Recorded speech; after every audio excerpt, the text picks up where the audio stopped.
Hello అండి, అందరికీ నమస్కారం. తెలుగు కథల సంపుటికి స్వాగతం.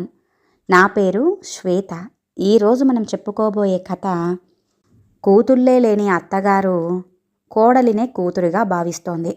కోడలు నట్టింట్లో తిరుగుతూ ఉంటే తన ఆడపిల్లే తిరుగుతున్నట్లుగా మురిసిపోయింది ఆ అత్తగారు. అత్తగారింట్లో ఉన్న కోడలికి తన కొడుకు నుంచి ఉత్తరం వచ్చింది. ఆ ఉత్తరాన్ని చదివిన తల్లి ఒక్కసారిగా కుప్పకూలిపోయింది. కన్న తల్లిని గురించి అలుసుగా రాసిన కొడుకు మాటలు ఆవిడను కొరడా పెట్టి కొట్టినట్టుగా అనిపించాయి. ఉత్తరాన్ని చదివిన ఆ తల్లి మనసు 1000 ముక్కలయ్యింది. ఇంతకీ తన కొడుకు ఆ ఉత్తరంలో ఏం రాశాడు, దానికి ఆవిడ అంతగా ఎందుకు బాధపడింది అనేది ఈ కథలో మనం తెలుసుకుందామండి. కథ పేరు కొడుకు. రచించిన వారు గిడుగు లక్ష్మీదత్ గారు. కథలోనికి వెళ్లే ముందు మన ఛానల్ని మొదటిసారిగా చూస్తున్న వారైతే సబ్స్క్రైబ్ చేసుకోవడం మర్చిపోకండి. కథను పూర్తిగా విన్న తర్వాత లైక్ చేయడం, షేర్ చేయటం అస్సలు మర్చిపోవద్దండి. ఇంకెందుకండి ఆలస్యం, కథలోనికి వెళ్ళిపోదాం. అత్తయ్య గారు, ఏం రేణు, ఏం కావాలి? నేను రేపు ఊరు వెళ్దామనుకుంటున్నానండి. అదేమిటమ్మా, అప్పుడే వెళ్ళటమా? వచ్చి ఇంకా 4 రోజులు కూడా కాలేదు. ఒక మంచి రోజు చూసుకొని వెడుదువుగాని, అప్పుడే ఏం తొందర? అది కాదండి అంటూ నసుగుతోంది కోడలు రేణు. అది కాదు, ఇది కాదు. ఊరుకో, నువ్వు అలా మొహమాట పడకు. ఇది నీ ఇల్లు. నువ్వు ఈ ఇంటి కోడలివి. ఇక్కడే ఉండవలసిన దానవు. అలా వెళ్ళిపోతానంటే ఎలా? ఆడపిల్లలు లేని నాకు నువ్వే ఆడపిల్లవు.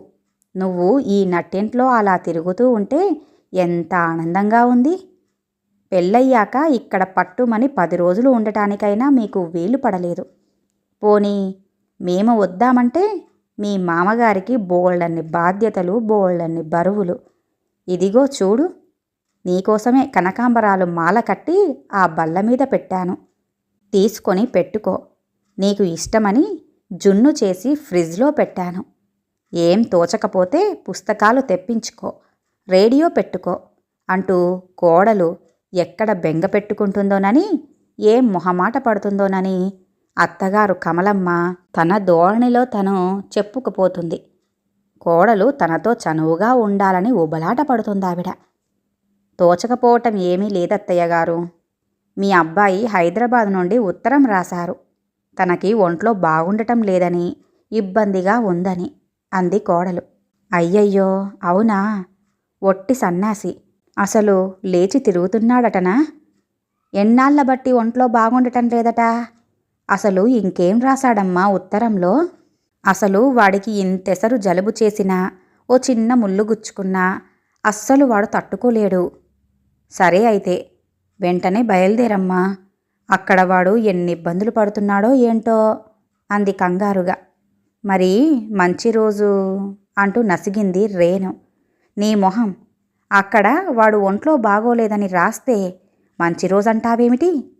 మంచి మనసుతో బయలుదేరిన గడియే మంచి ముహూర్తం, మంచి రోజు. ముందు నువ్వు సామాన్లన్నీ సర్దుకో. రాత్రి బండికి బయలుదేరుదువుగాని.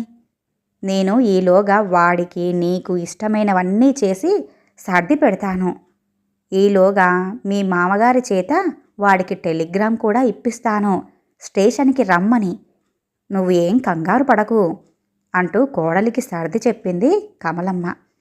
పరందామయ్య గారు అప్పుడే భోజనం చేసి తీరిగ్గా వరండాలో కూర్చొని పేపరు మరోసారి తిరిగేస్తున్నారు.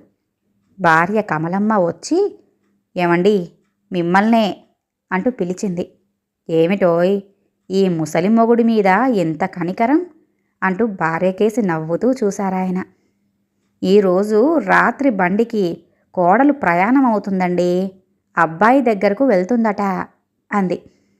అప్పుడే వెళ్ళిపోవటమేమిటే? పుట్టింటి నుంచి అత్తవారింటికి వచ్చి 4 రోజులైనా కాలేదు. అబ్బబ్బా, అది కాదండి. ఆపుతారా మీరును మీ వ్యాఖ్యానాలును? మన అబ్బాయే ఉత్తరం రాశాడు, ఒంట్లో బాగుండటం లేదని, వెంటనే బయలుదేరి రమ్మని. అప్పుడే వెళ్తుందా? ఒంట్లో బాగోలేదా వాడికి? ఏదో సరదాకి కనీసం 10 రోజులైనా కోడలు ఇక్కడుంటుందేమో అనుకున్నాను. నట్టింట్లో తను అలా తిరుగుతూ ఉంటే ఎంత సంతోషంగా ఉంది అన్నాడాయన. సరేలేండి, బాగుంది మీ వరస. అన్నీ మనకు చెప్పే వస్తాయటండి. ఒక్కడు పాపము ఉండటం, వండుకు తినటం వల్ల ఏదో బాలేనట్టుంది. రాత్రి బండికి కోడలిని ఎక్కించే ప్రయత్నం చెయ్యండి. అలాగే బజారుకు కూడా వెళ్ళి ఓ మంచి చీర, జాకెట్టు, పళ్ళు, పూలు అన్నీ పట్టుకురండి. చీర అంటే ఏ గుంటూరో ఏ వెంకటగిరో తెచ్చేరు. ఈ కాలం పిల్లలు కట్టుకునే చీరలు అని చెప్పండి వాళ్ళకి. ఖరీదు ఎంత ఎక్కువైనా సరే మంచిది తీసుకురండి అంటూ భర్తకన్నీ చెప్పి పురమాయించి ఎవరో తరుముకు వస్తున్నట్లుగా వంటింట్లోకి వెళ్ళిపోయింది కమలమ్మ. పరందామయ్య గారు, కమలమ్మ గారు చెప్పుకోదగిన మంచి దంపతులు. ఏదో కొద్దిపాటి ఆస్తితో సుఖంగా ఉంటున్నారు. ఆస్తి కన్నా మంచి పేరు సంపాదించుకొని ఈ మధ్యనే రిటైర్ అయి ఏలూరులో స్థిరపడ్డారు. వీరికి 3 మగపిల్లలే. ఆడపిల్ల లేదని కమలమ్మ గారికి దిగులుగా ఉండేది. పెద్దవాడు శంకరానికి క్రితం వేసంగిలోనే పెళ్లి చేశారు. కోడలిది రాజమండ్రి. కోడలు రావటంతో కూతురు లేని కొరత కొంతైనా తీరుతుందని కమలమ్మ తెగ మురిసిపోయింది. కానీ పెళ్ళయ్యాక వెంటనే మూడం వస్తుందని ఏలూరులో 3 రాత్రులు అయ్యి అవ్వకుండానే వెంటనే హైదరాబాదులో కొడుకు కోడలి చేత కాపురం పెట్టించేశారు. పట్టుమని కోడలిని 4 రోజులైనా చూసుకోలేదు ఈ అత్తామామలు. పండక్కి కోడలు, అబ్బాయి రాజమండ్రికొచ్చారు. అబ్బాయి సెలవు దొరకలేదని ఉన్న 4 రోజులు అత్తగారింట్లోనే గడిపి అటు నుంచి అటే తిరిగి హైదరాబాదు వెళ్ళిపోయాడు. కొడుకు కనీసం ఇంటి వరకు రాలేదని తెగ బాధపడిపోయింది కమలమ్మ. పోతే పోనీలే, కోడలనైనా ఓ 10 రోజులు ఇక్కడే ఉండటానికి రమ్మని చెప్పు అని కొడుకుతో చెప్పింది. అలాగే కోడలు వచ్చింది. సరిపెట్టుకుంది దానికే కమలమ్మ. ఎలాగైతేనేమి భర్తతో చెప్పి వియ్యంకుడి గారికి ఉత్తరం రాయించింది. కోడలి అచ్చటా ముచ్చటా చూడాలని వాళ్ళు అన్నదే తడవుగా రేణుకను రాజమండ్రి నుంచి తీసుకొచ్చి ఏలూరులో దింపి వెళ్ళారు వాళ్ళ తల్లిదండ్రులు. ఆమె వచ్చి 4 రోజులు కూడా కాలేదు. అప్పుడే ప్రయాణం. ఏమిటో ఈ అత్తాకోడళ్ళ ముచ్చట 3 రోజులు కూడా కాలేదు. సరే తప్పుతుందా, వాడు కూడా రాశాక అని అనుకుంటూ లేచారు పరందామయ్య గారు. అమ్మాయి రేణుక, వాడికి ఇష్టమైనవన్నీ ఇందులో సర్ది పెట్టాను. కాస్త ఒంట్లో కుదుట పడ్డాక పెట్టు. పచ్చళ్ళు, పళ్ళు, పొడులు, పిల్లు అన్నీ చిన్న చిన్న మూటలు కట్టి జాగ్రత్తగా సర్దాను. అన్నీ జాగ్రత్తగా దింపుకోండి. వెళ్ళగానే తడుముకోకుండా ఉంటాయని చిన్న పిల్లవని ఇస్తున్నాను. చాదస్తం అనుకోకు. ఇదిగో చీర, జాకెట్టు. ఈ చీర కట్టుకొని మీ మామగారికి దండం పెట్టు. వాడికి ఏమాత్రం ఎక్కువగా ఉన్నా ఉత్తరం రాయమ్మా. మేము వెంటనే రెక్కలు కట్టుకొని వాలిపోతాం. డబ్బుకి చూసుకోవద్దు, మంచి స్పెషలిస్టుకి చూపించుకోమని చెప్పు. ఇద్దరూ కలిసి కంగారు పడకండి. వెంటనే ఉత్తరం రాయి. మా ఇద్దరికీ మీ మీదే ధ్యాస ఎల్లప్పుడూ. ఎలా ఉన్నారో అని. ఇలాగే చెప్పినవి చెప్పకుండా 1,00,000 జాగ్రత్తలు చెప్పి కోడలిని ఆ రాత్రి గోదావరి ట్రైల్ ఎక్కించారు ఆ దంపతులు. మరునాడు ఏమిటో కోడలు కోడలు అని మురిసిపోయినంతసేపు పట్టలేదు. అప్పుడే రావటము వెళ్ళటం కూడా అయిపోయింది. ఎంతైనా ఓ ఆడపిల్ల నట్టింట తిరుగుతుంటే ఆ ముచ్చటే వేరు. అసలు ఆడపిల్లలు లేని ఇల్లు ఏమిల్లు? ఈ కోడళ్ళైనా నా దగ్గర ఉంటే ఎంత బాగుండు. నా కడుపున పుట్టిందైనా ఉండుంటే ఏదో ఒక రకంగా ఏడాదికి 10 రోజులైనా రాకపోనా నా ఇంటికి అని తనలో తానే అనుకుంటూ నడుం వాల్చింది కమలమ్మ. నిద్ర పట్టటం లేదు, మనసుకు కుదురు లేదు. పక్కనే కోడలు మర్చిపోయిన పత్రిక ఉంటే అందులో ఉన్న బొమ్మలు చూస్తుంది. అందులో నుంచి కొడుకు కోడలికి రాసిన ఉత్తరం జారిపడింది. మనసు ఉండబట్టలేక కొడుక్కి ఒంట్లో ఎలా ఉందో, ఏమని రాశాడో, జ్వరం గురించి ఏమైనా రాశాడో అని కొడుకు మీద బెంగ కొద్దీ, ఆతృత కొద్దీ ఆ ఉత్తరాన్ని తీసి గబగబా చదివింది. ఓ పక్కన సంస్కారం కాదని తెలిసినా నా కొడుకే గదా అన్న ధీమాతో ఒంట్లో బాగుండలేకపోవటంతో ఆ ఆదుర్దాలో చదవసాగింది. ప్రియాతి ప్రియమైన ప్రియసఖి రేణుక, నువ్వు మా వాళ్ళ ఇంటికి వచ్చినట్లుగా మీ నాన్నగారు నాకు ఉత్తరం రాశారు. కానీ నువ్వు మా ఇంట్లో ఎలా ఉంటున్నావో, అది కూడా నేను లేకుండా అన్నదే నా బాధ.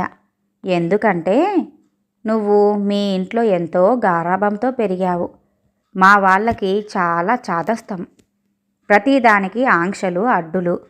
నిన్ను ఒక్కతిని ఎటు వెళ్ళనివ్వరు. అందులో మా అమ్మ మరీను మడి ఆచారం అంటూ విసిగించేస్తుంది.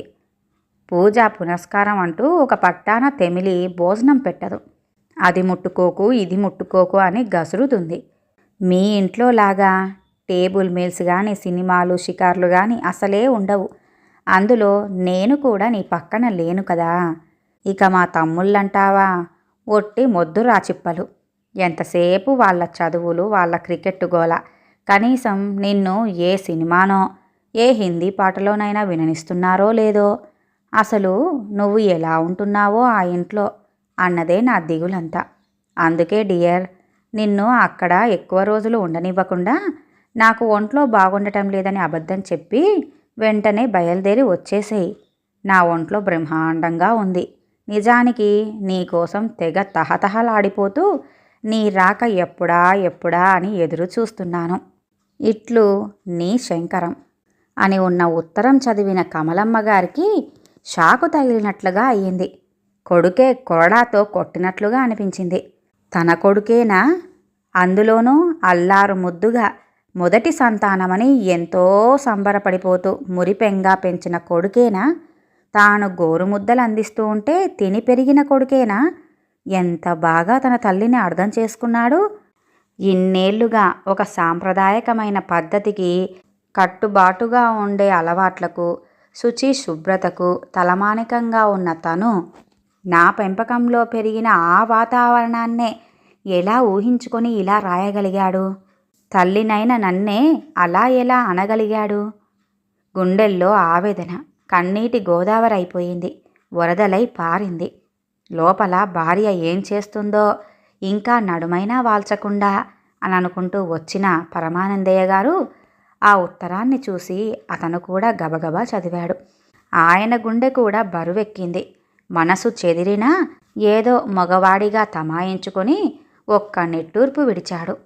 వీడు నా బిడ్డేనా అని మనసులోనే అనుకుంటూ భార్యను దగ్గరకు తీసుకొని కన్నీరు తుడుస్తూ వెన్ను నిమురుతూ, పిచ్చిదానా, కొడుకులు కొడుకులు అని పిచ్చి ప్రేమను పెంచుకున్నావు. వెర్రి ఆపేక్షను చూపించావు. నువ్వొక పిచ్చి తల్లివి. అడ్డాల నాటి బిడ్డలు గాని పెళ్ళాలొచ్చాక కూడా బిడ్డలా? చెప్పు. చిన్నప్పుడు తల్లి పొత్తిల్లే స్వర్గం, వయసున ప్రియురాలి కౌగిలి స్వర్గం. ఇక వాడికి మన అవసరం తీరిపోయింది. రెక్కలొచ్చాక ఎగిరిపోయే పక్షులే ఈ కొడుకులు. ఇది ఇంతే. అనవసరంగా ఏడ్చి నీ ఆరోగ్యాన్ని పాడు చేసుకొని ఈ వయసులో నాకు దూరం కాకు. నీకు నేను, నాకు నువ్వు, మనిద్దరికీ మనమిద్దరమే. బాధపడకు అనంటూ మరింత ఆర్ద్రతతో ఆపేక్షతో భార్యకు సర్ది చెప్పారు తన గుండెలో అగ్ని రగులుతున్నా. ఈ కథ ఇంతటితో సమాప్తమండి. విన్నారుగా, తన కొడుకు తన కోడలికి రాసిన ఉత్తరాన్ని చదివిన ఆ తల్లి గుండె ఎందుకు 1000 ముక్కలయ్యిందో. మరి ఈ కథ కనుక మీకు నచ్చినట్లయితే లైక్ చేయండి, షేర్ చేయండి, అలాగే సబ్స్క్రైబ్ చేసుకొని మన ఛానల్ని ఎంకరేజ్ చేయండి. మీ యొక్క విలువైన అభిప్రాయాలను కామెంట్ రూపంలో తెలియజేయండి. ఇంత మంచి కథను మనకు అందజేసిన గిడుగు లక్ష్మీదత్ గారికి ధన్యవాదాలు తెలియజేసుకుంటున్నానండి. మరొక మంచి కథతో మళ్ళీ కలుద్దామండి. నమస్కారం.